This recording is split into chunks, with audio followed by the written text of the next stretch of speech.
안녕하십니까. 매일 아침 조간신문의 주요 기사를 딱딱 풀어서 해석해드리는 조간 딱풀 12월 18일 금요일에 인사드립니다. 어제 윤석열 검찰총장에 대한 징계 사유서가 공개가 됐죠. 최강욱 씨가 요약본을 페이스북에 올렸습니다. A4 15페이지 정도의 분량인데 당초 추미애 법무부 장관이 6가지 징계 사유를 들어서 징계를 청구를 했는데 징계위원회에서는 4가지만 받아들였죠. 4가지만 받아들였는데 그 징계 사유서를 보면은 상당히 좀 얼토당토하는 그런 이야기들이 많습니다. 경강부회, 또 갖다 붙이기, 뭐 좀 황당한 그런 내용들이 많은데, 자, 왜 그렇게 이 황당한 내용들이 징계 사유서에 들어가서 징계를 했을까?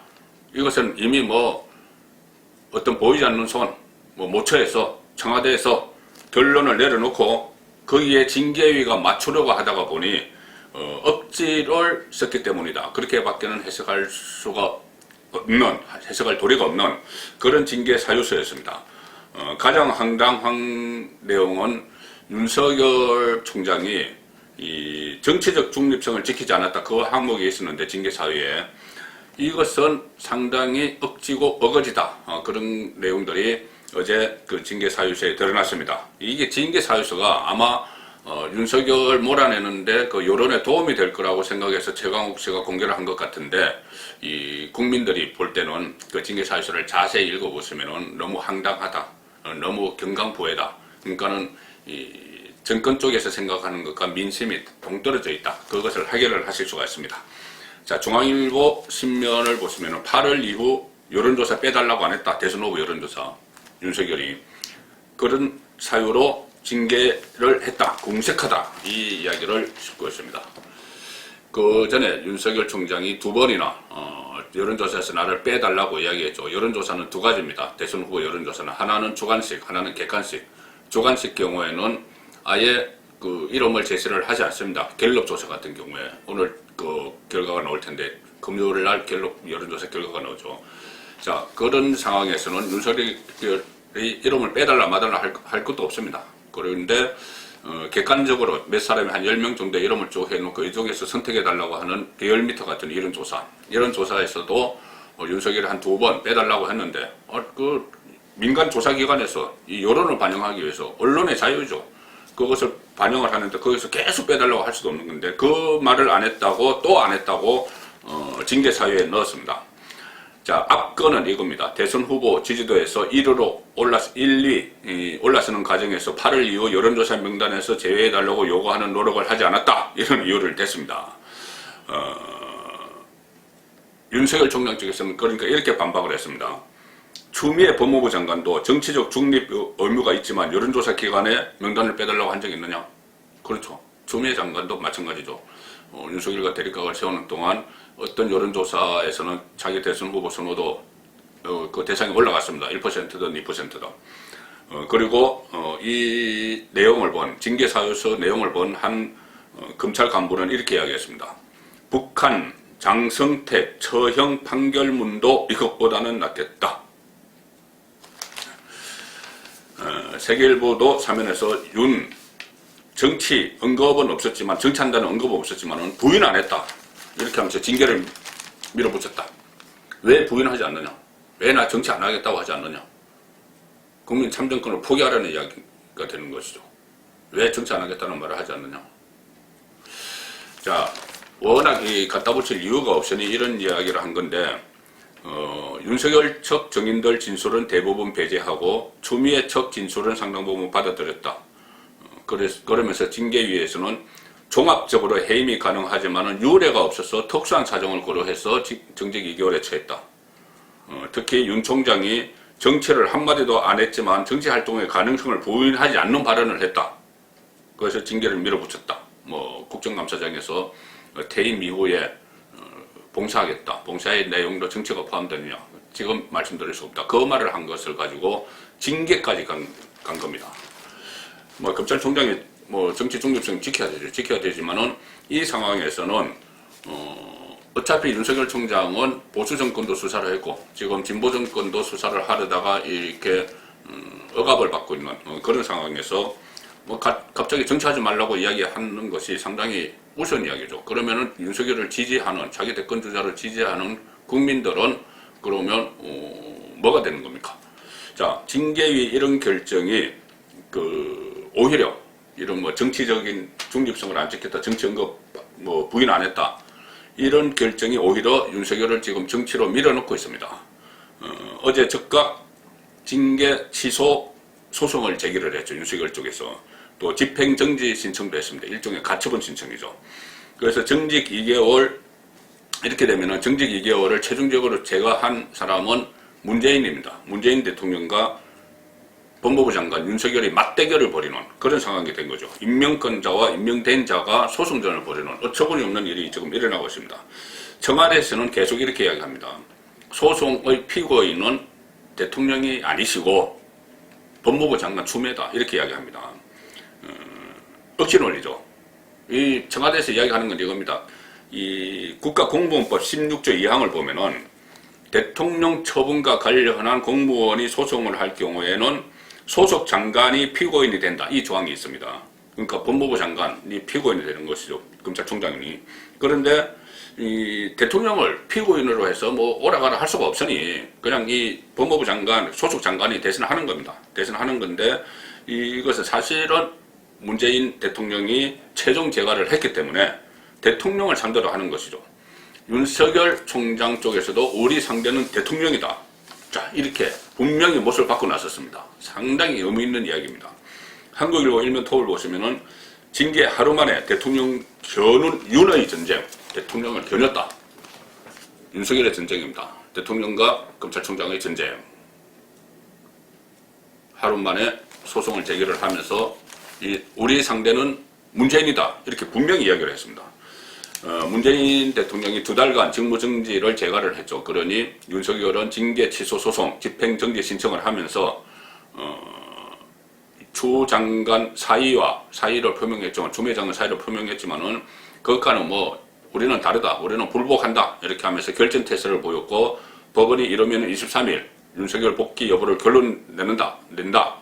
그때 다음 주에 윤석열이 다시 대검에 짠하고 등장을 하면서 출근을 하면 문재인 대통령의 위상은 상당히 실추가 됩니다. 변호인단이 어제 저녁 9시쯤에 전자소송을 통해서 법원에 소장을 제출을 했는데, 이 소송의 피고는 추미애 법무부 장관이다. 맞습니다. 앞서 그런데 실제로는 문재인 대통령이죠. 윤석열 총장은 지금까지 몇 가지 소송을 제기했는데 직무배제 명령 집행정지 신청 및 취소 소송을 했었고, 검사징계법, 헌법소원, 가처분 신청도 했기 때문에 이런 여러 가지 소송이 결국은 문재인을 상대로 하는 그 소송이기 때문에 윤석열과 문재인의 전쟁이 시작됐다, 그렇게 보는 겁니다. 세계일보도 사이드톱에 보시면은 윤의 반격, 정직 취소 소송, 문과 정면 대결 대화 양상, 다들 이렇게 언론에서 해석을 합니다.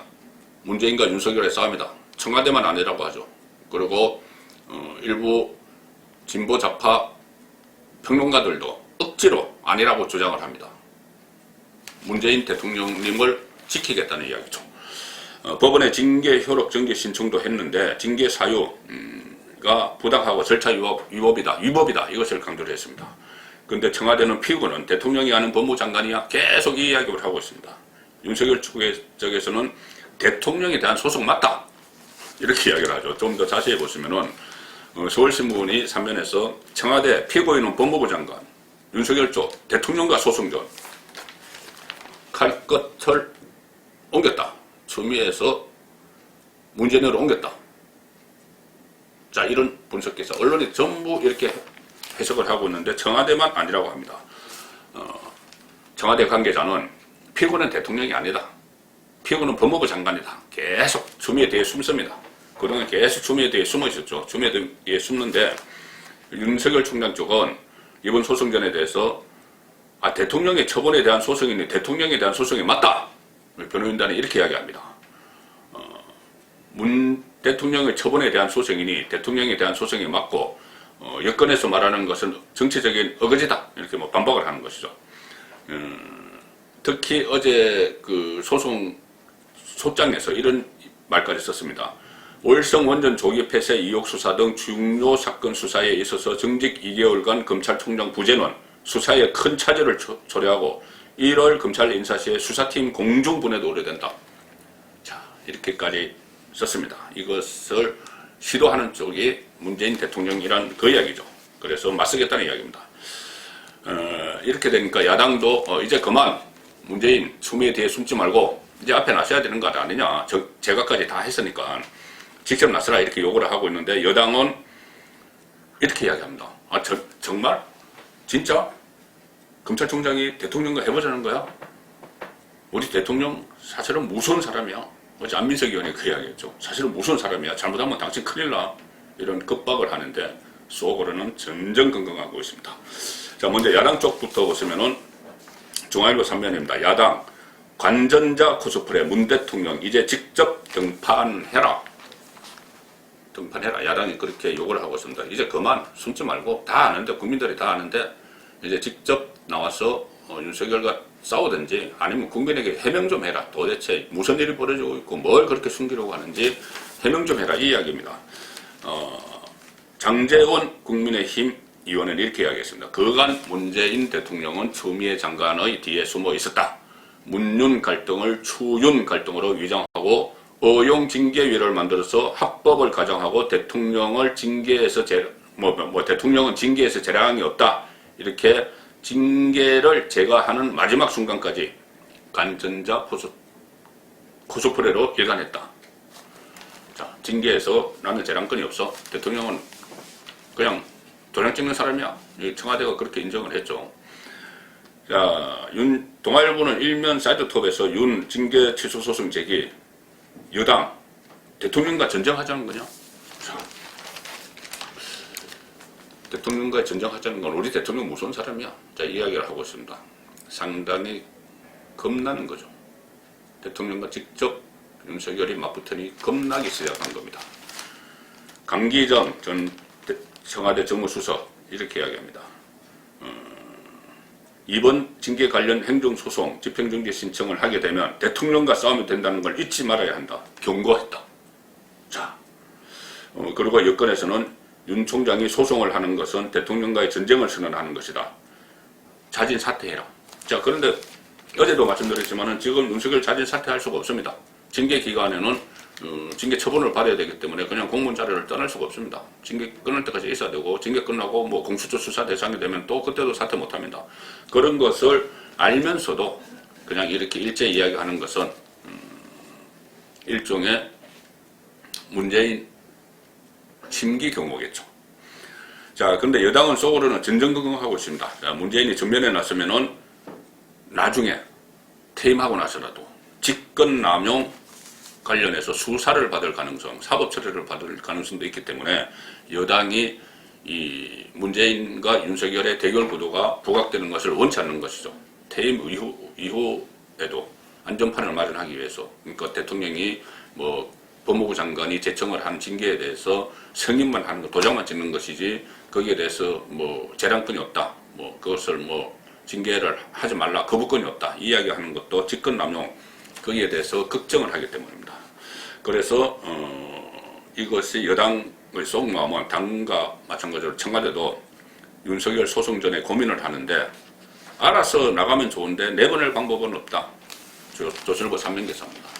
그냥 알아서 좀 나가줘. 소설을 좀 나가줘. 근데 나가지 못해요. 제가 말씀드렸듯이 징계 이거 뭐 취소 안 해주면 못 나갑니다. 근데 지금 징계 취소하려면 법원에서 최종 결정을 해야 되는데 그 결정이 내년 7월 임기까지도 갈 수가 있습니다. 못 나가는 이 상황입니다. 추미애 사의를 발판 삼아 나가라 압박했지만은 윤석열은 버티기. 사퇴시키려면 문이 직접 나서야 하지만 정치적 부담 크다. 여권 일각에서는 공수처 출범하면은 윤석열 수사 본격적으로 해야 된다. 자, 나가지도 못하고 하니 그냥 윤석열을 그러면 감옥에 잡아넣자. 이런 이야기가 나온다는 이야기입니다. 국민일보 사면 하단을 보시면 대통령과 싸우겠다는 거냐? 여권 윤석열 자진사퇴 압박. 자진사퇴 할 수 없도록 만드는 그 자진사퇴를 압박하는 이런 어처구니 없는 일들이 지금 신문 기사로 등장을 하고 있습니다. 자진 사퇴를 하려면은 일단 문재인 대통령이 나서서 뭔가 해결책을 찾아서 또 편법적으로, 탈법적으로, 위법적으로 할 수는 있겠죠. 그런데 지금 현행 법을 그대로 지키면 못한다는 말씀입니다. 홍익표 의원은 윤석열 일단 소송하는 거 찌질해 보인다 이런 얘기까지 하면서 속으로는 불안한 거죠. 그러면서 추미애 법무부 장관에게는 철회의 장관 이렇게 헌사를 보냅니다. 자기 당대표 후보죠. 우원식은 이렇게 이야기를 합니다. 추미애에 대해서 고뇌와 범민을 이기고 추진력과 결단력으로 검찰개혁의 한 페이지를 넘긴 조 장관에게 감사드린다. 자, 이렇게 하지만 실제로는 어쩌면 이번 윤석열 사태의 최대 피해자는 추미애입니다. 어떻게 보면 정치인 추미애는 최대 피해자입니다. 과거에 추다르크 이런 이미지가 있었죠. 그리고 삼보일배한 노무현 탄핵에 찬성해서 미안하다 삼보일배를 하면서 추다르크 이런 별명도 얻었고 대구의 딸 호남의 며느리 이런 이미지도 있었고 상당히 신선한 이미지도 있었는데 이 윤석열을 쫓아내는 과정에서 이미지가 완전히 훼손됐습니다. 뿐만이 아니고 아들 병역 특혜 복무 문제 이런 거 다 드러나서 아들 다 공개됐고 딸 식당 하는 거 탈탈 틀렸고 남편 이야기까지 다 언론에 보도되고 탈탈 틀렸습니다. 그러면서 본인은 지금 토사구팽될 위기에 처했습니다. 정치권으로 일단 돌아갈지도 모르지만은 돌아갈 가능성은 저는 상당히 낮다고 봅니다. 너무 여론이 안 좋아졌습니다. 그래서 토사구팽으로 끝나느냐 지금 일부 여권에서는 서울시장 내년 4월 서울시장 보궐선거에 내세워야 된다 이런 말도 일부에서는 나오고 있습니다. 그리고 제가 누차 말씀드렸듯이 국무총리 자리를 대놓고 노영민 비서실장에게 요구했다. 그런 언론 보도도 있었는데 그 세 가지 길 중에 어디로 갈 것이냐. 그리고 지금 문재인 대통령이 사표를 수리한다는 그 뉘앙스를 풍기면서도 마지막까지 최선을 다해달라 이런 이야기를 했죠. 그래서 한두 달 정도 자기 법무부 장관이 내정되고 인사청문회를 거쳐서 임명할 때까지 한두 달 정도는 추미애 장관이 자리에 있을 텐데 그 기간에 어떤 역할을 하는지에 따라서 앞으로의 정치적 행보도 결정이 될 겁니다. 남은 한두 달 사이에 이런 일을 하겠죠. 첫 번째는 윤석열이 제기한 행정소송 피고 역할을 하겠죠. 문재인 대신 또 문재인은 그 뒤에 숨고 추미애 뒤에 문재인 대통령은 숨고 법무부 장관 추미애가 피고인 역할을 하겠죠. 그리고 윤석열이 혹시라도 가처분 신청을 받아서 다음 주에 짠 하고 다시 등장을 해서 살아있는 권력 수사를 하면은 그걸 또 막기 위해서 온갖 힘을 써야 되겠죠. 가장 적절한 수단은 대전지검 윤석열 총장과 가까운 대전지검장 이두봉 검사장이 있는 대전지검의 핀셋 인사를 하는 거죠. 검찰 인사권을 발동을 해서 권력 수사팀을 조철하는 그런 역할을 하면 또 추미애 장관에게도 어떤 길이 열릴지도 모릅니다. 중앙일보 8면 보시면 사의 표명 추미애 내년 1월 검사 물갈이까지 하고 가나. 자, 추미애만이 할 수 있는 지금까지 4번 인사권을 동원해서 윤석열 사단을 지방으로 다 자천시켰죠. 자, 그래서 한 번 더 악역을 맞느냐. 일각에서는 마지막 숙청 준비설이 돌고 있다. 여당에서는 서울시장 후보로도 거론된다. 친문 권리당원들이 지지할 가능성이 있다. 내년 1월 중 출범을 목표로 하는 공수처 일정까지 마무리하고 물러날 공산이 크다. 결국 악역은 전부 다 맞고 나서 물러나게 되겠죠. 그 대가를 추미애 장관은 분명히 바라겠죠. 국무총리든 서울시장 후보 낙점이든. 그런데 녹록치는 않을 것 같습니다. 자, 추미애 장관은 다시 정치할 가능성도 거론되고 있는데 윤석열은 또 어떨까요? 오늘 작지만 좀 행관을 읽어볼 만한 그런 기사가 하나 실렸습니다. 조선일보 8면입니다. 보시면은 야당 윤희숙 서울시장 불출마 가다. 윤희숙 의원 그때 국회 5번 발언에서 인기를 끌었죠. 그래서 서울시장 후보 이렇게 이야기했는데 불출마하는 것 같습니다. 오히려 서울시장과 부산시장 보궐선거 후보 공천관리위원으로 들어갔다. 이런 그 전망 기사가 나왔습니다. 그리고 또 여기서 행간을 읽어볼 것이 윤희숙은 공천관리위원인데 위원장에 정진석이 거론된다. 정진석이 어떻게 보면은 거의 확정된 것 같다. 충청권의 핵심, 여기에 대해서 윤석열의 정계 진출 대비 간축도 나온다. 정진석 의원은 국민의힘 내 최다선 의원이죠. 5선 의원입니다.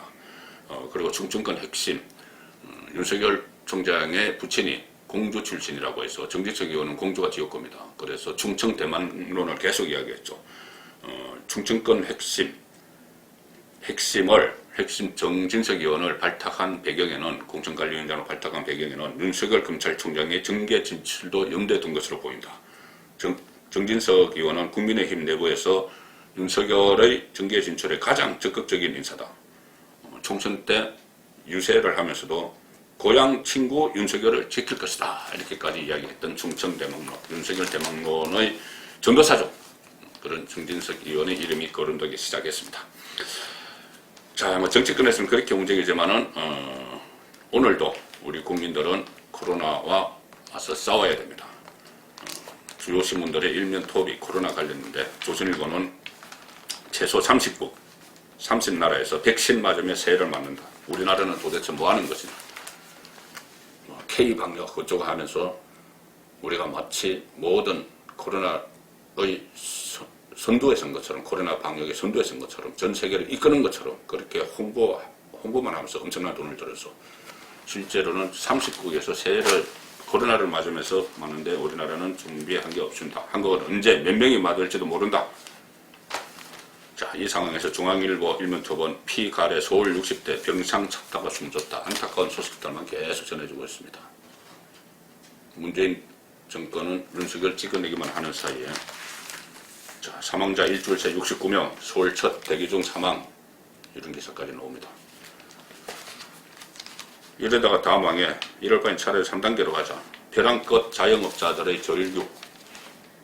자, 이런 소리가 들리는지 안 들릴 길을 막고 있는지 윤석열만 가지고 정치를 국정 운영을 하고 있습니다. 오늘 제가 오늘의 칼럼을 하나 전해드리겠습니다. 김형석 칼럼인데, 동아일보. 100세가 되셨죠. 100세가 되신 원로 철학자입니다. 정치인과 공직자는 애국적 양심을 잃지 말라. 제가 김형석 선생님의 칼럼을 자주 읽는 편인데, 조선일보에도 나오죠. 이렇게 정치적인 이 논조에 글을 쓰는 것은 상당히 제가 본 적이 없는 것 같은데, 참다 못해서 이런 거를 쓴 것 같습니다. 민생보다 정권 연장 집착하는 정부, 민생보다 코로나, 직화 이런 것보다 정권 연장을 위해서 윤석열을 쳐내려고 하는 그 정부죠. 사회 곳곳에서 전례 없는 간섭이 자행된다. 반민주적 상황, 민주정치 포기한 것 같아. 정의와 자유의 가치 사라지는 현실이다. 우리 자신이 민주주의의 책임자다. 이렇게 끝을 맺습니다. 조간 딱 풀렸습니다.